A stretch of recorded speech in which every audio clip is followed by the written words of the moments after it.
Hello students, welcome to YouTube channel of concept classes. हमने CBSE के term second के chemistry के first chapter carbon and its compounds को start किया था और उसका एक लेक्चर अपन डिस्कस कर चुके हैं।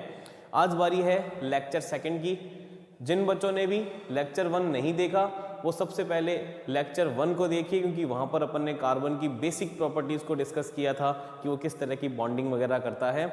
आज अपन बात करेंगे लेक्चर सेकंड की, और लेक्चर सेकंड के अंदर सबसे पहले जो अपन चीज़ डिस्कस करने वाले हैं वो है आज हाइड्रोकार्बन के बारे में, कि हाइड्रोकार्बन क्या होते हैं। देखो, नाम से ही पता चल रहा है अपने को, हाइड्रोकार्बन ये जो वर्ड है ये दो वर्ड से मिलकर बना है आपके हाइड्रो प्लस कार्बन। साफ साफ दिख रहा है, हाइड्रोकार्बन दो वर्ड से मिलकर बना है, हाइड्रो और कार्बन। हाइड्रो वर्ड रिलेट करता है हाइड्रोजन से, और कार्बन का मतलब तो आपको पता ही है, यानी कि कार्बन सी, इसको अपन सिंबल से रिप्रेजेंट करते हैं। यानी कि हाइड्रोकार्बन का मतलब हो गया ऐसे कंपाउंड्स जिनके अंदर कार्बन और हाइड्रोजन प्रेजेंट हो, या फिर हम ये बोल सकते हैं कि ऐसे कंपाउंड्स या मॉलिक्यूल जो कार्बन और हाइड्रोजन से मिलकर बने होते हैं उनको अपन क्या बोलते हैं, हाइड्रोकार्बन बोलते हैं। तो हाइड्रोकार्बन की एक सिंपल सी डेफिनेशन होगी कि वो मॉलिक्यूल्स और कंपाउंड जो कार्बन और हाइड्रोजन से मिलकर बने होते हैं उन्हें अपन क्या कहते हैं, हाइड्रोकार्बन कहते हैं। तो hydrocarbons are compounds containing carbon and hydrogen. बिल्कुल सिंपल सी डेफिनेशन है। हाइड्रोकार्बन के दो टाइप यहां पर बता रखे हैं, एक बता रखा है सैचुरेटेड हाइड्रोकार्बन और एक बता रखा है अनसैचुरेटेड हाइड्रोकार्बन। यानी हाइड्रोकार्बन दो तरह के होते हैं, एक होता है सैचुरेटेड और दूसरा होता है अनसैचुरेटेड। क्या है दोनों के अंदर डिफरेंस, क्या है दोनों की डेफिनेशन, क्या है एग्जाम्पल, डिस्कस करते हैं अपन उसको। सैचुरेटेड हाइड्रोकार्बन का मतलब होता है कि saturated hydrocarbons are hydrocarbon having all single covalent bonds between the carbon atoms. यानी सैचुरेटेड हाइड्रोकार्बन उन हाइड्रोकार्बन्स को बोलते हैं जहां पर कार्बन जिन भी हाइड्रोजन या जिन भी एटम्स के साथ बॉन्डिंग कर रहा है वहां पर सिर्फ और सिर्फ सिंगल कोवलेंट बॉन्ड प्रेजेंट हो, वहां पर एक भी डबल या ट्रिपल कोवलेंट बॉन्ड प्रेजेंट ना हो। तो किसी भी हाइड्रोकार्बन के अंदर सिर्फ और सिर्फ सिंगल कोवलेंट बॉन्ड प्रेजेंट हो दो एटम्स के बीच में, तो उन्हें हम क्या बोलते हैं, सैचुरेटेड हाइड्रोकार्बन बोला जाता है। जैसे एग्जाम्पल की बात की जाए अपन, तो सैचुरेटेड हाइड्रोकार्बन का जो एग्जाम्पल होता है उसकी कैटेगरी को बोलते हैं अपन एल्केन्स। ठीक है, उस कैटेगरी को क्या बोला जाता है, एल्केन बोला जाता है। जैसे यहाँ पर एक मॉलिक्यूल लिख रखा है CH4 जिसको बोलते हैं मीथेन, यहाँ पर एक मॉलिक्यूल लिख रखा है C2H6 जिसको क्या बोलते हैं एथेन, और कॉमनली इनको अपन किस कैटेगरी के अंदर डालते हैं, एल्केन कैटेगरी के अंदर अपन इनको रखते हैं। तो CH4 की स्ट्रक्चर देखो, यहाँ पर आपको एक भी डबल या ट्रिपल कोवलेंट बॉन्ड नहीं दिखाई दे रहा, सारे के सारे आपको क्या दिखाई दे रहे हैं, सिंगल कोवलेंट बॉन्ड दिखाई दे रहे हैं। तो जिस भी हाइड्रोकार्बन के अंदर सिर्फ और सिर्फ सिंगल कोवलेंट बॉन्ड प्रेजेंट होता है उसे ही अपन क्या बोलते हैं, सैचुरेटेड हाइड्रोकार्बन बोलते हैं। और सैचुरेटेड हाइड्रोकार्बन का एग्जांपल होता है एल्केन। एल्केन के अंदर सारे के सारे क्या प्रेजेंट होते हैं, सिंगल कोवलेंट बॉन्ड प्रेजेंट होते हैं। और किसी एल्केन को पहचानने का तरीका होता है कि उसके नाम के पीछे आपको क्या दिखेगा, ये एन आपको ये सफिक्स उसके नाम के पीछे दिखाई देगा। जैसे किसी का नाम मैथेन है, एथेन है, तो पीछे क्या आ रहा है, एन। इस एन को देखकर आप पहचान सकते हो कि ये एल्केन कैटेगरी है, और एल्केन किसकी कैटेगरी है, सैचुरेटेड हाइड्रोकार्बन का एग्जाम्पल है। उसी तरह से अपन एथेन की बात करते हैं, तो एथेन के अंदर भी आपको साफ साफ दिखाई दे रहा है कि सिर्फ और सिर्फ सिंगल कोवलेंट बॉन्ड है, कोई भी डबल और ट्रिपल कोवलेंट बॉन्ड यहाँ पर प्रेजेंट नहीं है। अब ये स्ट्रक्चर्स कैसे बनी इसको आप पिछले लेक्चर में जाकर देख सकते हो, वहाँ पर इनके सारा डिस्क्रिप्शन दे रखा है कि किस तरह से ये स्ट्रक्चर्स बनती है। तो आगे आपको समझ में सैचुरेटेड हाइड्रोकार्बन, तो saturated hydrocarbons are those hydrocarbon in which only single covalent bond is present. वहां पर सिर्फ और सिर्फ सिंगल कोवलेंट बॉन्ड होगा, एक भी डबल या ट्रिपल कोवलेंट बॉन्ड प्रेजेंट नहीं होगा। एग्जाम्पल हो जाएगा एल्केन्स, पहचानने का तरीका है नाम के पीछे एन सफिक्स लगा होगा, और कुछ मॉलिक्यूल के एग्जाम्पल आपको यहां पर दे रखे हैं, मैथेन और एथेन। नेक्स्ट बात करते हैं अपन अनसैचुरेटेड हाइड्रोकार्बन की।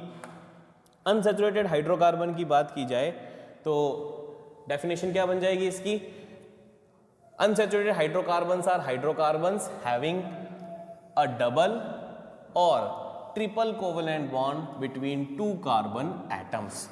अगर किसी भी molecule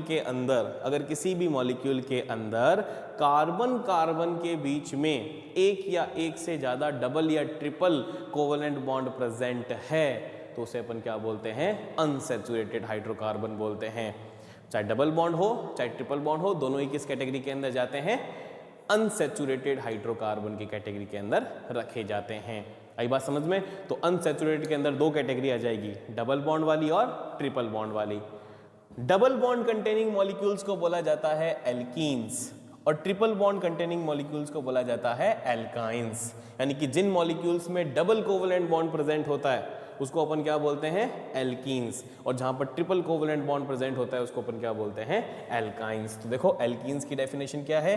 alkenes have a double covalent bond between two carbon atoms. यानी कि यहां पर आपको दो कार्बन एटम के बीच में क्या दिखाई देगा? डबल बॉन्ड दिखाई देगा। जैसे एग्जांपल ले रखा है एथीन, एग्जांपल ले रखा है प्रोपीन। तो एल्कीन को पहचानने का तरीका हो गया कि यहाँ पे नाम के पीछे क्या आता है? ईन आता है। आपको मैं याद दिला दूं, एल्केन में नाम के पीछे एन आता है, एल्कीन में नाम के पीछे क्या आता है? ईन आता है, ENE। तो इस तरह से आप एल्कीन को पहचान सकते हो। नहीं किसी का भी नाम दे रखा हो तो आप बड़े आराम से बता सकते हो कि वो एल्कीन है, एल्केन है या फिर एल्काइन है। अनसैचुरेटेड हाइड्रोकार्बन के अंदर ही दूसरा एग्जाम्पल है एल्काइंस। एल्काइंस के अंदर कौन सा कोवलेंट बॉन्ड प्रेजेंट होता है? ट्रिपल कोवलेंट बॉन्ड प्रेजेंट होता है और नाम के पीछे क्या दिखाई देता है आपको? YNE दिखाई देता है। इसे एग्जांपल ले रखा है एथाइन, प्रोपाइन। तो नाम के पीछे क्या है? YNE। तो ये YNE देखकर आप पहचान जाओगे कि ये किसका एग्जांपल दे रखा है? एल्काइन का एग्जाम्पल दे रखा है। जैसे एथाइन का अगर स्ट्रक्चर की बात करें तो यहाँ पर कार्बन कार्बन के बीच में ट्रिपल बॉन्ड प्रेजेंट होगा, यहाँ पर भी कार्बन कार्बन के बीच में ट्रिपल बॉन्ड प्रेजेंट होगा। तो जहाँ पर भी हाइड्रोकार्बन में आपको डबल या ट्रिपल कोवलेंट बॉन्ड दिखाई देता है तो वो अनसैचुरेटेड हाइड्रोकार्बन की कैटेगरी में रखे जाते हैं। अगर डबल बॉन्ड है तो वो एल्कीन कहलाएगा और अगर ट्रिपल बॉन्ड है तो उसे अपन क्या बोलेंगे? एल्काइन बोलेंगे। पहचानने का तरीका एल्केन, एल्कीन और एल्काइन का, एल्केन वो होंगे जिनमें नाम के पीछे ANE आता है, एल्कीन वो होंगे जिनमें नाम के पीछे ENE आता है और एल्काइन वो होंगे जिनमें नाम के पीछे क्या आता है? YNE आता है। उसे अपन कौन सी कैटेगरी में रखते हैं? एल्काइन की कैटेगरी में रखते हैं। यही बात समझ में? तो ये है अपने पास हाइड्रोकार्बन और उसके types, saturated and unsaturated. Saturated का एग्जाम्पल है एल्कीन, जबकि अनसैचुरेटेड के एग्जाम्पल में जाएगा आपके एल्कीन और एल्काइन। बहुत सिंपल है, सिर्फ सिंगल कोवलेंट बॉन्ड है तो एल्कीन, कोई भी डबल कोवलेंट बॉन्ड आ गया तो एल्कीन और ट्रिपल बॉन्ड आ गया तो उसे अपन एल्काइन बोलेंगे। एक से ज्यादा भी हो सकते हैं लेकिन एक आ गया ना अगर तो वो कैटेगरी चेंज होके क्या बन जाएगी? एल्कीन या एल्काइन बन जाएगी according to double covalent bond और ट्रिपल कोवलेंट बॉन्ड।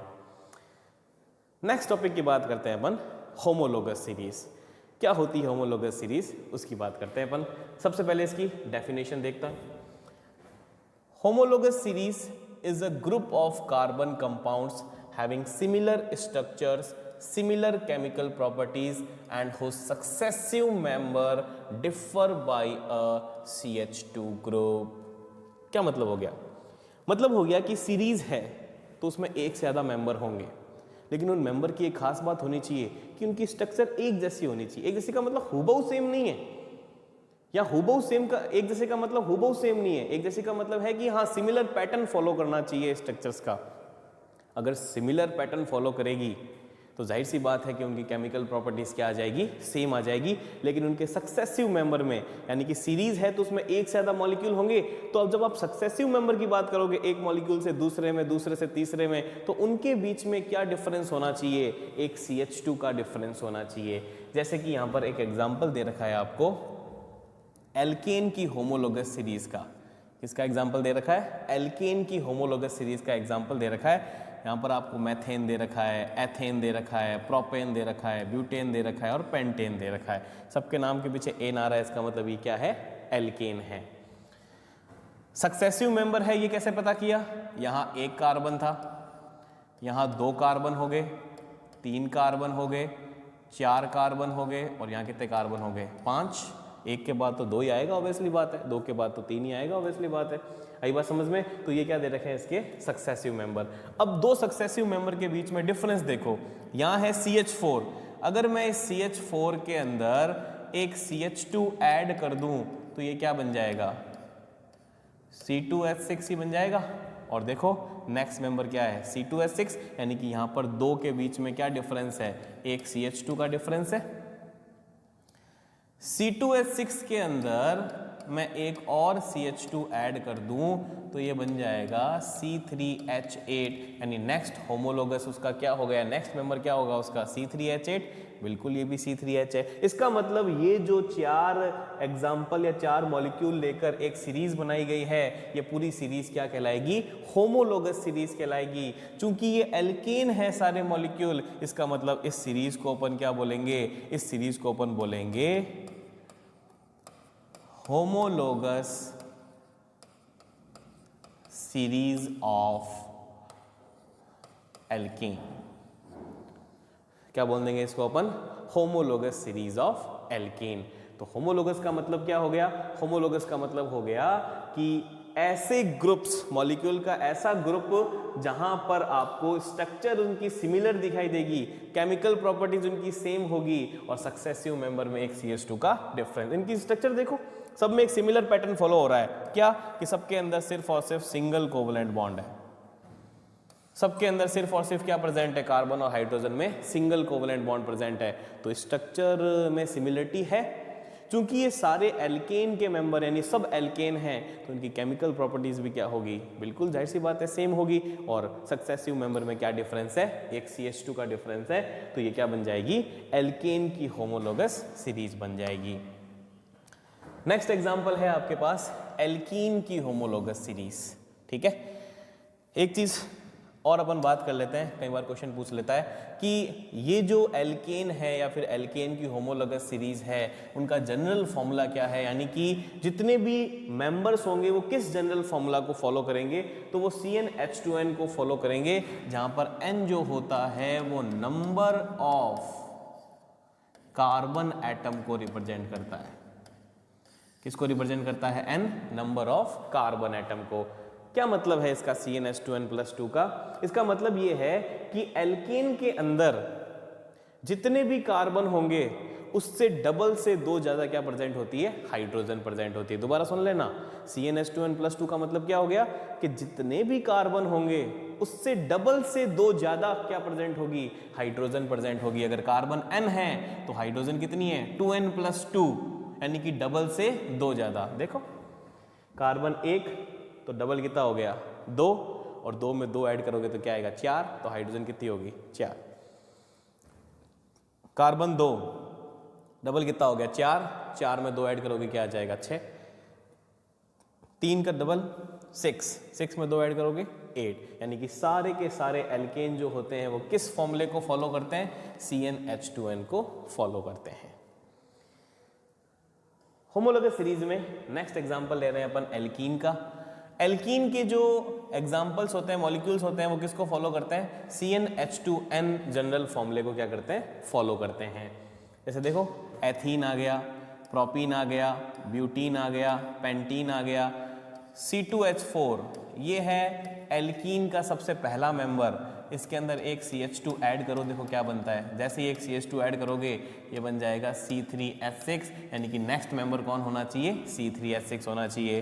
बिल्कुल देखो C3H6 है, C3H6 के बाद में नेक्स्ट मेंबर कौन होना चाहिए, C4H8, क्योंकि डिफरेंस कितने का चलता है होमोलोगस सीरीज में, एक CH2 ग्रुप का चलता है। यानी आपको अगर नेक्स्ट मेंबर बनाना हो तो उसमें एक CH2 ऐड करते जाओ, आगे से आगे, आगे से आगे, आगे से आगे सक्सेसिव मेंबर क्या होते जाएंगे, बनते जाएंगे, अपने आप ही बनते जाएंगे।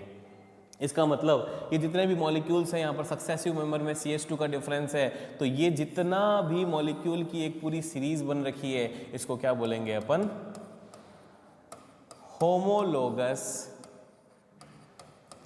Series of alkene. और होमोलोगस के अंदर अपन डेफिनेशन में क्या पढ़ा था कि भाई स्ट्रक्चर में सिमिलर पैटर्न होना चाहिए। तो देखो इन सब के अंदर एक डबल कोवलेंट बॉन्ड प्रेजेंट है, तो स्ट्रक्चर में सिमिलरिटीज है। चूंकि ये सब एल्कीन के मेंबर हैं तो इनकी केमिकल प्रॉपर्टीज भी क्या होगी, सेम होगी, और सक्सेसिव मेंबर में CH2 का डिफरेंस है ये। आई बात समझ में? चल, तो ये है आपके पास एल्कीन की होमोलोगस सीरीज और जनरल फॉर्मूला CnH2n। CnH2n का मतलब एल्कीन के अंदर कार्बन से डबल हाइड्रोजन होती है, कार्बन 2 हाइड्रोजन 4, 3 6 4 8, तो फिर जनरल फॉर्मूला क्या हो गया इसका, CnH2n। थर्ड एग्जाम्पल की बात करते हैं अपन, और थर्ड एग्जाम्पल है आपके पास एल्काइन। एल्काइंस के जो मेंबर होते हैं वो आपके फॉलो करते हैं CnH2n-2 जनरल फॉर्मूला को, यानी कार्बन से डबल से 2 कम क्या प्रेजेंट होती है, यहाँ पर हाइड्रोजन प्रेजेंट होती है। तो कार्बन का डबल, कार्बन 2 है तो डबल क्या हो गया 4, 4 से 2 कम हाइड्रोजन यानी कि 2 हाइड्रोजन, 3 का डबल हो गया 6, 6 से 2 क्या हो गई 4, तो 4 हाइड्रोजन, 4 का डबल क्या हो गया 8, 8 से 2 कम हाइड्रोजन का मतलब 6 हाइड्रोजन। चूंकि ये होमोलोगस सीरीज है तो यहाँ पर डिफरेंस कितने का होगा, CH2 का डिफरेंस होगा। बिल्कुल देखो CH2 का डिफरेंस है, C2H2 के अंदर CH2 को ऐड करो तो आपको मिल जाएगा C3H4, यानी कि C2H2 का नेक्स्ट मेंबर क्या होना चाहिए, C3H4 होना चाहिए, C3H का नेक्स्ट मेंबर C4H6 होना चाहिए, यानी यहाँ पर भी किसका डिफरेंस है, CH2 का डिफरेंस है। जहाँ पर भी एक CH2 का डिफरेंस होता है लगातार सक्सेसिव मॉलिक्यूल्स में, तो वो क्या बन जाती है आपके होमोलोगस सीरीज बन जाती है। तो ये क्या बन जाएगी आपके होमोलोगस सीरीज ऑफ एल्काइन, और जनरल फॉर्मूला CnH2n को फॉलो करते हैं, यानी कि कार्बन से डबल से 2 कम क्या प्रेजेंट होगी, यहाँ पर हाइड्रोजन प्रेजेंट होगी। आई बात समझ में? तो होमोलोगस सीरीज आपके क्लियर हो गई, यानी कि जहाँ पर स्ट्रक्चर में सिमिलरिटीज मिले, केमिकल प्रॉपर्टी सेम हो और सक्सेसिव मेंबर के अंदर एक CH2 का डिफरेंस हो, तो वो क्या होती है आपके होमोलोगस सीरीज। एग्जाम्पल मैंने आपको बता दिए, एल्केन का भी, एल्कीन का भी और एल्काइन का भी। ठीक है, अब आपने जब इस होमोलोगस सीरीज को पढ़ा तो आपने कितने सारे नाम देखे, आपने मैथेन, एथेन, प्रोपेन, एल्केन में नाम देखे, एथीन, प्रोपीन, ब्यूटीन, ये आपने एल्कीन में नाम देखे, आपने एथाइन, प्रोपाइन, ब्यूटाइन, ये सब किसके अंदर नाम देखे हैं, एल्काइन में नाम देखे हैं। तो कार्बन कितने सारे कंपाउंड्स बना रहा है, सिंगल बॉन्ड भी बना लेता है, डबल बॉन्ड भी बना लेता है, ट्रिपल बॉन्ड भी बना लेता है, तो कितनी सारी प्रॉपर्टीज कार्बन शो कर रहा है। इसलिए कार्बन की नेचर क्या बताई जाती है, वर्सटाइल नेचर बताई जाती है, कि एक इकलौता एलिमेंट इतनी सारी प्रॉपर्टीज को क्या कर रहा है, शो कर रहा है। तो कार्बन की नेचर कैसी होती है, वर्सटाइल। तो नेक्स्ट टॉपिक अपन यही पढ़ रहे हैं, वर्सटाइल नेचर ऑफ कार्बन, कि कार्बन एक सिंगल एलिमेंट इतनी सारी प्रॉपर्टीज को क्या कर रहा है, शो कर रहा है। क्यों कर रहा है, उसका रीजन मैंने आपको फर्स्ट लेक्चर में भी बताया था, अपन सेकंड लेक्चर में इसको वापस थोड़ा सा डिस्कस करते हैं। Versatile nature of carbon, initially carbon compounds could only B obtained from living sources. पहले के टाइम में क्या होता था, अगर हमें कहीं से भी कार्बन चाहिए तो वो हम ऐसे लेबोरेटरी में सिंथेसिस नहीं करते थे, वो हमें सिर्फ और सिर्फ लिविंग सोर्स से मिलता था, एनिमल्स से, प्लांट से, ह्यूमन से, क्योंकि इनकी बॉडी के अंदर क्या प्रेजेंट होता है, कार्बन। तो इनिशियली कार्बन का जो सोर्स था ना, वो लिविंग सोर्सेज ही थे, लिविंग ऑर्गेनिज्म ही थे, and there were no way of synthesize them, और इनको कार्बन को हम लेबोरेटरी के अंदर सिंथेसाइज नहीं कर सकते थे। Hence carbon compounds are also known as organic compounds. चूंकि पहले के टाइम में कार्बन सिर्फ लिविंग सोर्स से ही मिलता था, इसलिए कार्बन के कंपाउंड्स को अपन ऑर्गेनिक कंपाउंड्स के नाम से भी जानते हैं। आप 11th क्लास के अंदर केमिस्ट्री को डिवाइड करके पढ़ोगे, इनऑर्गेनिक केमिस्ट्री और ऑर्गेनिक केमिस्ट्री। ऑर्गेनिक केमिस्ट्री के अंदर सिर्फ और सिर्फ कार्बन और उसके कंपाउंड्स को ही डिस्कस किया जाता है। तो ये जो चैप्टर है ना आपके, ये 11th की ऑर्गेनिक केमिस्ट्री का बेस भी है। ये सारी चीज़ें आप 11th के अंदर और डिस्क्राइब करके पढ़ते हो। तो कार्बन के कंपाउंड्स की स्टडी जिस साइंस की ब्रांच, केमिस्ट्री की ब्रांच के अंदर की जाती है, उसको क्या बोलते हैं अपन, ऑर्गेनिक केमिस्ट्री बोलते हैं, क्योंकि कार्बन के कंपाउंड्स को ऑर्गेनिक कंपाउंड्स बोला जाता है। Carbon forms a large number of compounds, so far formula of 3 million carbon compounds, यानी अब तक 3 मिलियन कार्बन कंपाउंड्स को क्या कर रखा है, डिस्कवर कर रखा है। Cause of formation of such a large number of compound by carbon, carbon इतने सारे कंपाउंड्स क्यों बनाता है, उसका क्या रीजन है, वो अपन देखते हैं। Carbon can form bonds with other carbon atom, यानी एक कार्बन अपने जैसे दूसरे न जाने कितनी कार्बन के साथ क्या बना सकता है, बॉन्ड बना सकता है।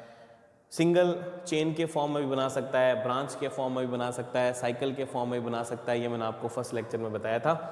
तो कार्बन की ये जो प्रॉपर्टी होती है इसको बोलते हैं कैटेनेशन, ठीक है।